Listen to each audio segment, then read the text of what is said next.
like to welcome you here to this event this afternoon called the New Suburban Homeless, How Foreclosures and the Great Recession Have Impacted American Families. We're very pleased to have Monica Potts here with us today to feature her in her latest article in the American Prospect magazine called The Weeklies. And if you're on Twitter, either in the room or on our audience out there in cyberspace, you can follow us at AssetsNAF or use hashtag TheWeeklies to start the online conversation.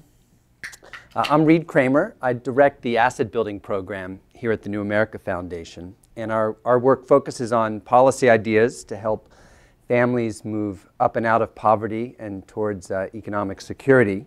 One way to do this is to build up a pool of assets that can be tapped strategically over time. And for many families, home ownership is a central aspiration. It offers a meaningful connection to stability, access to neighborhood amenities, and a means to build net worth. But it does also bring risks, and I think we've seen that in the experience of the Great Recession. Policy needs to both recognize these risks and find ways to mitigate them. And these should probably include some protections so that people are prevented from losing their assets and having their resources stripped away. But we need systems in place that when families do fall on hard times, they're able to provide a safety net there and then a springboard to help families rebound. The public assistance system we have is just riddled with holes. Right now it's failing in some fundamental ways, and we need to provide some greater support and attention to helping families get back on their feet economically. And really, as I said, the recession's been a test, and we're failing significantly. To assess performance, we often need data, information. And you know, I like data, like analysis, but sometimes there's no substitute for getting out there and observing and reporting, asking people questions, listening to them, telling their stories, and then making connections. And this isn't easy, but I've really been impressed with Monica's approach. For the last 4 years, she's been with the American Prospect magazine. She's currently their senior writer. I know she started there when Mark Schmidt was editor, I think 4 years ago. You've been at the three years at the Prospect? Okay. The magazine's currently undergone a pretty impressive redesign. So we've got nice copies for you to look at under the current leadership of Kit Rackless. And so now it has excellent articles, and it has kind of a coffee table worthy appearance. So I recommend everybody subscribe and grab copies on the way out. So for her latest piece that's in the monthly, in the American Prospect this month, she spent time living with families outside of Denver who had just lost their homes. These were formerly financially stable families who have become the new homeless. And these clearly were not the best of circumstances, but she listened, she learned, she made connections, she told their stories, and she came up with a really interesting, provocative article. So it really chronicles what these families have experienced, explores what happened to them when they lost their home to foreclosure. So it's really a fine piece. Also wanted to draw your attention to a couple other stories she's written in the last year. One dealt with the significant wealth loss of minority families in Prince George's County, Maryland, right outside the Beltway here. And another was on a tour about she took us on a tour of the poorest counties in the country, in Kentucky, Owsley, Kentucky, and introduced us to some really interesting families and their lives there. That piece was awarded a Sydney by the Sidney Hillman Foundation, which awards financially conscious journalism, and certainly deserved that recognition. So it's really a body of work that she's building up here that I think is really impressive. Also want to note from the podium here, we had some news at New America yesterday where we've just announced Anne Marie Slaughter will be our next incoming president, the third president of New America since our founding in 1999. We're all excited about this. She's the former dean of the Woodrow Wilson School of Policy at Princeton University and director of the Office of, Policy Planning at the State Department. And a lot of people got exposed to her through her kind of magazine article of the year in The Atlantic around balancing work and family issues. So we're really thrilled that she's going to be joining us in the fall. One of the founding principles of New America was, as an organization, to kind of elevate new ideas and ambitious ideas into the public debate. Asset building was one of these ideas, that there's kind of value from looking at issues of poverty and mobility and security from beyond an income lens. We've also had a commitment to kind of raising new voices, looking at issues in different ways. So we've had a long list of fellows that have been engaged in this work: writers, journalists, academics. An early fellow at New America was Catherine Boo, who has done a lot of work on looking at poverty issues from multiple perspectives. I know many people admire her work. I think Monica admires her work a great deal. Currently, Jason DeParle is a fellow with us. He's on book leave from the New York Times, and he's writing a book on global migration. So really, I'm just bringing all this up to say this is a commitment we have to elevating these kinds of discussions, and Monica's work and other work that happens in the American Prospect is really in this spirit of giving voice to important stories and voices. So pleased to have you here with us today. After she talks about her piece from the podium, we're going to hear from Janice Bowdler. We're fortunate to have her here as well, rejoining us here. She's going to give her reactions to the piece. She's currently Economic Policy Director at the National Council of La Raza, and she's been intimately engaged in a lot of the policy issues in response to the recession around the functioning and the ill functioning of our housing finance system. So she's looked at some of the policy issues that are really in play. I'm looking forward to hearing her reactions to the story as well. And then we'll open it up for discussion with all of you. So, Monica, thank you. Thank you guys so much for coming. And I just want to thank Reed and New America for putting this together, and Janice for joining us. So I just wanted to start out talking about, this is an issue I've been sort of reporting around for a long time. Reed mentioned that I had written an article about the decline of Black wealth in the Great Recession, and that was something very much tied to the fact that there was a housing boom and then a bust. Almost all, working class and middle class families, almost all of their wealth is tied in their homes. And for African American families, this was really the first generation where they were allowed to purchase homes without discrimination in every market. And so they lost almost one generation. The entire generation of Black wealth was erased in the Great Recession. And so I had also been reporting on the housing crisis, the lack of wealth in all kinds of communities, and the lack of affordable housing. And so I knew that all of these things were going to combine to be something really terrible. And when I saw the rise in suburban poverty increased by more than half around the country during the recession, I knew that there would be a great rise in poverty in communities that weren't used to dealing with high levels of poverty. And so I thought that there would be sort of few resources to spread among a lot of new families in need. I thought that that would put pressure on the poorest families who would be the most in need, because there would be this whole new population of people to help.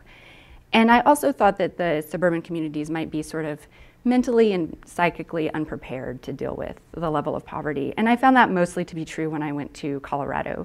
And I chose suburban Denver because that area had seen levels of poverty on par with what we saw nationwide, but also because I thought that the housing market had seen sort of also dramatic levels of boom and bust.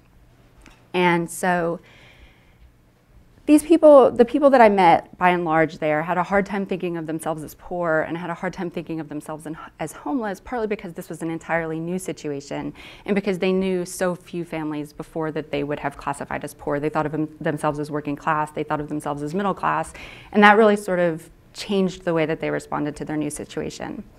So I actually reported in Jefferson County for most of the fall. I was there both because it was a swing county during the election and also to report on this poverty rise. And I very quickly found out that homelessness was a huge issue. I talked to people in the schools and I learned that from 2001 to 2012-13, this school year, the rise in homeless students went from 59 when they first started counting them to 2,812. So more than 2,800 kids in school this year are homeless or in transitional housing. And some of that is that there's been a rise in awareness about suburban poverty and homelessness, but some of it is just there's a huge increase in need and very little resources to get those families housed again quickly. So I also spoke to a number of shelters and charities, all of which saw an increase in need, and all of which saw an increase in need among populations they had never served before. So families who were homeless for the first time, families who were homeless and had never sort of experienced any level of housing challenges before, and families who even had been sort of donors or volunteers before were coming in for food from the food bank and food from soup kitchens and for help getting new shelter. So again, that also drains the resources for the people most in need, and it also means that there's increased need at a time of decreased giving and decreased help and decreased federal money and state money for these problems. So this was actually also true nationwide. There was a rise in suburban homelessness nationwide and rural homelessness. So there aren't enough shelter beds. Some charities give out vouchers for hotels in the area, and some hotels have just become sort of impromptu shelters for families. And that was the situation of the hotel I went to in Wheat Ridge, Colorado, which is in the northern end of the suburbs. It's right off the interstate. There are a bunch of cheap hotels there. They all have a reputation for being nice and affordable, and all of them had families like this. So if you sat in the lobby of any number of hotels along the interstate in Jefferson County, you would see families who are living there, children who are going to school there. You would see school buses pick kids up there from the lobby. You would see families coming back from work. It's everywhere. And after I wrote this story, a lot of people have been tweeting me and telling me that they see this in their communities too, in Florida, in California, in New Jersey. And so it's really a national issue. And these hotels, by and large, aren't set up to deal with families in need. Some of them do a really good job of working with their local charities and their local agencies to connect these families to services. But for the most part, this is a place where people go and they're sort of hidden away. They're hidden in plain sight. I spent 5 weeks there. I spoke to 6 families a lot, and I spoke to more families infrequently. One of the most common and surprising things was that a lot of families told me that they hadn't realized they were homeless for a long period of their homelessness, or they still didn't realize that they were homeless. So one family told me that they had too much income to qualify to be homeless, even though they didn't have a home. One family told me that, one woman told me, who was a single mom, told me that she'd been living on her mom's couch for 5 years. And other relatives' couches for a period of a total of 5 years. And she hadn't realized she was homeless until she went somewhere to get help. And they said, well, you know, you're homeless, let's get you a Section 8 voucher. So I decided to concentrate on 2 families for narrative reasons, but also because the story of Bonnie and Andy and their son Drew, which is in the article, is the most dramatic. They had owned their home outright. They took out a home equity loan. It was subprime. They had to refinance, and they ended up owing $68,000. They started to miss payments, and they struggled to make payments. They started working with an agency that told them they could help them settle their debt and keep them in their home. That agency disappeared, and they never got help from them. They never sort of went through official channels to challenge their eviction, and they lost their home in February of 2012. They've been homeless since then, and they've lived in different hotels since then. At the same time, there was another family in the hotel who had been evicted from their rental home because they had stopped paying rent. And that family ended up being housed primarily because they found a home that had been owned by the Jefferson County Housing Authority. So it was affordable and they could get in without a down payment. But by and large, most of the families I spoke to had trouble getting into homes because the rental market was incredibly tight. Rents had risen really dramatically. They had been paying $700 or $800 for rent on an entire house, and the rents now are $1,200 for a luxury condo in that area. So it's just dramatically increased, and it's way beyond the ability to meet the needs of these families, what the average rents are. There's almost no affordable housing. The Section 8 program in the county is incredibly overtaxed. Only about 40 or 50 slots open up every year. Actually, I think 30 and 40 slots open up every year, and there are 2,500 families on the waiting list. So all of the families had been working up until their housing crisis or up until the Great Recession, and they lost their jobs and hours were cut. Many of them were still working and making working class incomes, but it wasn't enough to afford homes in the area. Many made too much to seek help from programs. They made a little bit too much for food stamps. One mother made $12 too much a month for food stamps. They also needed a guide and a counselor to kind of help them understand sort of what their options were and what was realistic, and they didn't have that. The families that sought help from the schools got it, and they were very happy with the help that the schools gave the children to help them get to school on time and to help them have food on the weekends. But for the most part, families were worn down. They were worn down from seeking for help. They were worn down because they were living in a hotel, which, even though it's a roof over your head, there are a number of ways in which it's not desirable. And they were worn down because they felt like the country had forgotten them. And that was, by and large, what I found. So that's pretty much it. Yeah. Lexi, come have a seat. Sorry. You're a star. And Janice, I want to offer you the opportunity to start us off here with some reactions in response to Monica's piece. Sure. Well, let me start just by thanking you really for doing this article, because as Reed said, putting a voice and a face on these families is so important, and you did a beautiful job painting a very clear picture of a tragic situation. So I want to thank you for that, and Reed for hosting the event. Several years ago, I worked on a report with Roberto Quercia from the UNC Center for Community Capital. And we titled it The Foreclosure Generation, because that's what we feel like we're really facing, is a generation of families and kids in particular who are coming up in these kinds of circumstances. And we really wanted to understand what were the challenges. And even though, well, there are a couple things. One is I was very sad to see in 3 years that's gone by since we did that, our report, not much has really changed, and the country really hasn't recognized what these families are facing. The other is that it's these circumstances. We didn't do interviews in Denver. We were in Florida and California and Texas and elsewhere in Michigan, but the experiences were largely the same. So there's, and you can find that report. There's some copies of the executive summary out front, or you can find it on NCLR's website at nclr.org. But a couple things that I want to lift up in particular. One is you mentioned the issue of schools, and I found this in our research as well, that schools were really overwhelmed by the problem, but in some cases also really underwhelmed because they couldn't get a handle on it. They didn't know necessarily when kids were homeless, and so they knew that the problem was sort of out there, but they didn't know which kid, and they didn't know what to do about it. But the fact of the matter is that when a family is instably housed, they are entitled to support under the McKinney-Vento Act, and schools have modest resources that they can put to use to help make sure that that kid doesn't have to change schools multiple times, and can have consistency in education. So that's a federal. That's right. That's mandate. a federal federal act, and there's resources available to schools. I think your experience, right, was that that's not nearly enough. Sort of once you tap into the problem, you'll find that you go from being underwhelmed to completely overwhelmed. But that is something that I don't know that we've really focused on enough from a policy perspective. Another interesting thing was the note that you ended on.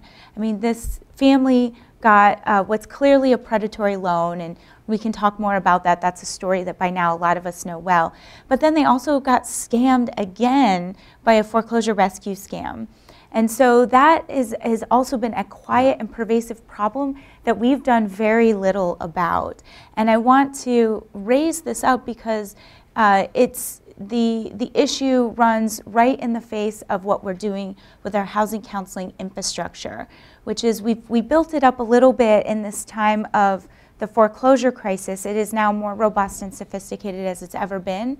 Yet, thanks to the sequester, we're going to see funding cut for this program. So hopefully, there was actually just an announcement by the White House yesterday that they're going to allow some HAMP dollars, that's the, what does HAMP stand? Home Affordable Modification Program under Treasury, that there's leftover funding in that program. They're going to be able to use it to fund some foreclosure prevention services. But actually the services for homelessness prevention and other things are funded through the HUD budget, and that's getting slashed.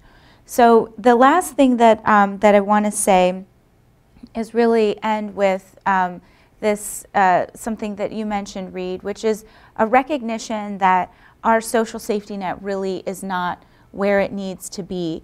And we are at serious risk of losing people twice, which is that there's giant holes in our safety net.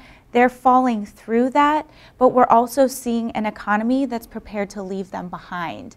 And so we don't yet have a way to take families who have seen their credit reports devastated sort of re-enter the economy. We're seeing a housing finance system poised to leave the next generation of home buyers behind. And so this is a much bigger, it's interesting that even our homeless are segregated. Mm-hmm. Yeah, that's right. Right here, this gentleman here. Hi, I'm Ibrahim Mukman with the Hospitality Outreach Program. We train people in hospitality training. And we had a situation recently of an organization that was trying to help homeless people. They provide them with cell phones because we help them, you know, after they graduate, get jobs, and they have to, almost all the employers now require that they go online. And this particular organization said that they couldn't give cell phones to people who lived in shelters because they could only have one cell phone at that particular address. I thought that was a crazy policy of an organization trying to help people who are homeless, and to institute something like that that is incongruent with what they were trying to do. Did you run across anything like that? Kind of crazy shelter policies, I guess, is what you're asking. You know, the shelters there were really good, and they worked really hard to help families. Some of the rules that they have are for reasons that, from the outside, I think seem weird, but make sense internally when you think about it. One of the big problems I saw was that a lot of shelters that take families won't take teenage boys, and so you see families split up for that reason. Families with boys over 12 kind of have to separate. I saw a lot of that. I didn't see a lot of things with belongings or anything like that. So no, I didn't see that. But it does kind of raise the issue of how the public assistance programs are working, how they're delivering information. A lot of the information gaps are really profound and providing, you know, real impediments. Then the different programs have different rules that don't align with one another. In fact, you know, create some disincentives for behavior that might be beneficial. They make people spend down all their resources before they can get some support in some cases, like the TANF program. And the TANF program is called Temporary Assistance for Needy Families. It's supposed to be there when things like a recession hit. In America, the way it's set up, it's a block granted to the states. The case rolls didn't move through the recession. They were static. During the greatest moments of economic disruption that we've had for decades. EITC, which is another program, was designed to kind of provide some support for working families. When your income goes down, your benefit goes down. The only program that really worked counter-cyclically was the food stamp program, the SNAP program. The benefits quite modest, small, and yet it was doing a lot of heavy lifting in this recent experience. And then all these programs have different rules, and people that are supposed to even administer them don't understand them. So anyway, I feel like your point raises the issue of a lot of there's incongruity in how we generate information and how these programs are designed to operate and then interact with one another. Monica, what was your sense of how the families kind of understood and interacted with some of the public assistance programs? Well, a lot of families decided not to try to seek help from TANF. It was capped at $462 a month for families, and that's the maximum benefit in Colorado, and that is almost worth nothing. You know, they would have to work for that. They would have to give up some of their assets. They would have to really be pressed for time in a real job search. Some of them were sort of doing kind of work under the table for people, and they would have to give that up, or they felt like they would have to give that up. So they very much did not want to take part in TANF. With food stamps and with Medicaid and another Colorado program called Old Age Pension, which is for people over 60, they had better success getting those programs, but it was still a job. You know, they had to go to the agencies at the far end of the suburban ring. They had to sit down and give over all their information, sometimes multiple times to the states. Now, states are trying to make that process easier. Colorado is one of those states, but by and large, the families had sort of what they felt was a trying relationship with a lot of state agencies, and they didn't like having to rely on them. That was another thing, I think, mentally, that they had to overcome. We found that as well with families that we interviewed. It was like the families that you talked to. It was the first time they'd ever had an encounter with the public safety net system, so they really didn't know what to do. They didn't know where to go, and in a number of occasions they didn't even know they were eligible for things until they were talking with the counselor who was doing the interview of them. And so for a lot of the families we talked to, the state children health program and health insurance program, as CHIP, was a really big deal. Right. Because that became a place where people would access and get information for a whole range of things that they were eligible for. And where I think maybe they might be reluctant to accept support for themselves, it's a different thing when it comes to your kids. So a lot of them felt like if I can just get my kids covered, then we'll be fine. But it raised other issues. A lot of the families that we talked to were foregoing serious medical care because they couldn't afford it. And so I remember one story that really sticks out. The husband was telling the story of his wife who had a tumor on her ovary, and they couldn't afford to get it taken care of, and their insurance was keeping their fingers crossed. Yeah, right here. Yes, Mike. Here's a mic coming for you. I'll also just mention before you start that this is where the implementation of the Affordable Care Act, I think, has the potential to be very consequential. I mean, this is going to be a new, central point where a lot of people are going to have to go and kind of, verify their income to determine the subsidy for their health care insurance, and it could be a place where they're connected with other services. So when we think about reimagining what the public assistance system can look like, I think the health system will be a key access point. Yes. Alejandro Becerra, National Association of Hispanic Real Estate Professionals. The communities that were most heavily affected by foreclosures were in Arizona, Nevada, California, Florida, and New Jersey. Unfortunately, these areas were heavily populated by Hispanics and Asians. Based on your experience and Janice, can you tell us how these communities, each community, has reacted or managed to address being homeless? And secondarily, HUD and HHS have taken pride in having made advances in addressing homelessness. How do you see their response to homelessness? Do you want to start? Sure. So let me give a general overview because I really can't speak to what the individual states have done. But I earlier mentioned the McKinney-Vento Act, and one of the reasons why I think it's so important, and it was highly valuable to the families that I interviewed, which were all Latino, is because their definition of homeless is a little bit more flexible. And that's been a challenge for our community just broadly in order to receive some of the benefits that may otherwise be available to them under quote-unquote homeless programs. So McKinney-Vento, the criteria is that you're unstably housed. So you're living in a hotel, you're couch surfing with relatives. But for many of the HUD programs, and I think they're looking at this, but I don't think it's changed yet, it has a much stricter definition of what is homeless. And so people aren't taking personal responsibility for their lives and trying and giving it everything they got. And I do think there's some resiliency there that we're going to be able to build on. very long-winded answer to your question, but I had to get that out there.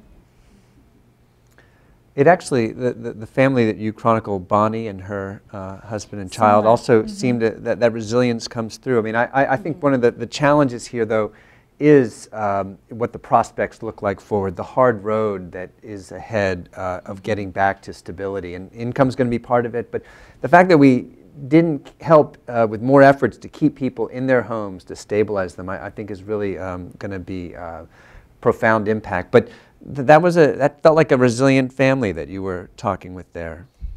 Yeah, they really were. I think they did feel like they were going to make it back, and that was really good. And they probably will, because that's what it takes, is that kind of resilience. But yeah, on a broad scale, I don't know if that's like the only thing we're going to hope for, you know? Resilience isn't policy. Yeah, exactly. And yet the 9-year-old, there's one quote in the piece where he figures out how insane it was that the bank didn't make a deal with his parents, who wanted to stay in the house, wanted to stay current, and he knew, it seemed like as a 9-year-old, that it was going to be a lose-lose. The bank was going to get less money down the road, the community was going to erode, they were going to be out, and it's just like, my gosh, if he could figure it out. And you know, actually Janice and I, we had events here and other places where we were talking about this at the time, the need for principal reduction, for mitigation, you know, modification of loans. You know, Treasury left money on the table that had been allocated. You know, it's just a travesty. And now we've had all these mortgage settlements, but it's well, you know, after the fact, it's not going to help these families, and hopefully we'll be able to deploy those resources effectively down the line. Okay, here and then in the back, and then maybe those will be the last two. Hello, my name's Larry Chargino. What I think we may be observing is institutional rigidity in government programs here. We have a new class of client, a new need that emerges, and governments are not renowned for their flexibility, adaptability, and agility generally. Is the kind of poignancy that comes from the stories that we hear today going to allow us to rethink the social safety net in a different way, so that we create other mechanisms of action that don't rely on government in such a profound way to provide the social safety net? Yeah. Yeah, maybe so, and maybe though that I don't think we can let you know, this is what we almost do for a living here. You know, we don't want to let the policymakers off the hook. We want a system, you know, use the lessons of this experience to inform, you know, a more thoughtful, responsive system that's really designed not to fail, but to provide support at these key junctures. But it's true that it is, the mechanisms are slow. Let's see, yeah, back in, last comment in the back.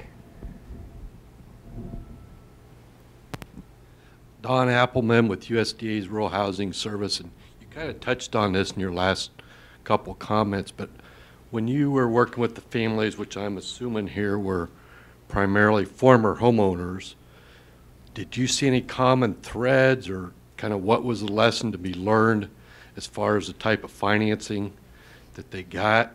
Were there time bombs that were built into their loans that went off? Why did they become homeless and their neighbors didn't? Yeah, good question. They did have loans with adjustable rates that, you know, went off unexpectedly for them, and they also, many of them were also renting from people who were foreclosed on too, and they found that they had sort of very few rights when foreclosure started to happen, or at least they knew a few rights. They had some rights that they didn't know about, and didn't know how to challenge the being evicted because the homeowner was foreclosed on. As far as loans, I mean, it absolutely struck the people with bad loans before, and many of them were the result of predatory lending practices. So. Yeah, I mean, this is well documented now. The extent that we allowed predatory lending practices to just overtake these communities and these families, and we have mechanisms in place now to stop it with the new CFPB and other regulations, if they're empowered and allowed to do their job, right? Yeah, no, that's right. In fact, I think all I know about this, Bonnie and Andy's loan is what I read in the piece, so I can't comment extensively, but it was pretty clear to me. I mean, it was $48,000 with a balloon payment, and they refied, somehow got $20,000 added to their loan balance. That's pretty bad. This was a loan they didn't understand, and probably didn't, maybe not even need all of it at that particular time. And this is what, you know. Well, and it's designed to fail. It's designed to fail.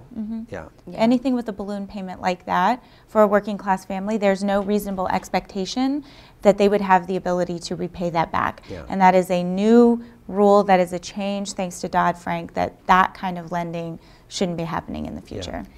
They also, they got the loan in the first place because their income was falling, so they really shouldn't have qualified, I would probably say, you would imagine. So, I mean, there should have been other ways to help them mitigate the loss of their income.